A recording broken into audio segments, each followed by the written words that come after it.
সবথেকে যেটা একটু মানে বিষয় যে এখানে পার্লামেন্টারি সিস্টেমের কথা বলা হচ্ছে যে একটা ইয়ে থাকবে, মেম্বার ইলেকশন হবে, মেম্বার ইলেকশন হওয়ার পরে এখানে একটা স্থানীয় কাউন্সিল থাকবে, ওখানে একটা মানে একটা সুডো পার্লামেন্ট সেখানে ক্রিয়েট হবে। তো স্যার কিন্তু ওখানে কথাটা বলেছেন যে এটা যদি পার্লামেন্টারি সিস্টেমে যায়, আমাদের যেটা অ্যাকচুয়াল পার্লামেন্টারি সিস্টেম, আমাদের যেটা অ্যাকচুয়াল সংসদ, সেটাই তো আমরা গণতান্ত্রিক করে তুলতে পারিনি। এখন স্থানীয় পর্যায়ে কি আমরা কোনোভাবে গণতান্ত্রিক পদ্ধতি ইনশিওর করতে পারবো কিনা এই পার্লামেন্টারি সিস্টেমে নেওয়ার মাধ্যমে, সেটা অবশ্যই একটা প্রশ্ন, মানে এটা যথেষ্ট কোশ্চেনেবল একটা ব্যাপার।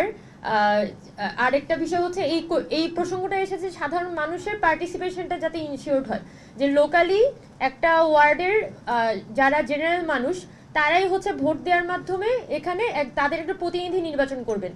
কিন্তু আমরা যদি গ্রামের স্থানীয় পর্যায়ের নির্বাচনগুলোর দিকে একটু তাকাই, সেগুলো কি আসলেই স্বচ্ছ হয়?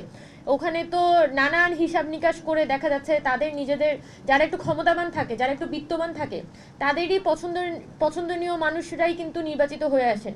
এখন আমি যদি হচ্ছে আমরা যেটা দেখেছি যে এখনো পর্যন্ত পুরো সিস্টেমটাই কিন্তু গ্রাম পর্যায় পর্যন্ত কিছু নির্দিষ্ট পরিবারের হাতেই কিন্তু বাধা থাকে। ওই নির্দিষ্ট পরিবার সিলেক্ট করে দেয় যে অমুক মেম্বার হবে, অমুক হচ্ছে ইউপি চেয়ারম্যান হবে, এবং ওই পরিবারগুলোর হাত ধরে এখানে কিছু মানুষ হচ্ছে ক্ষমতায়িত হয়। তো এই যে সিস্টেমটাকে আমার মনে হয় আরেকটু ইনডেপথ বোঝার বিষয় আছে।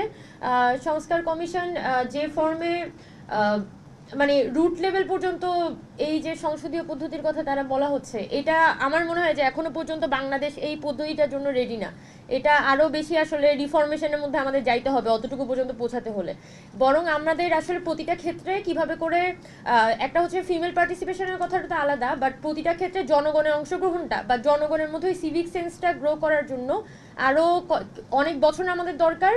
এবং এটা আসলে দীর্ঘমেয়াদী সংস্কারের আন্ডারে আনলেই ভালো হয়, যে এটা অতি দ্রুত না করে বরং দীর্ঘমেয়াদী 10 বা 15 বছরের মধ্যে বাংলাদেশ ওদিকে ট্রান্সফর্ম হতে পারে ওই ধরনের পরিকল্পনা আন্ডারে আনলে।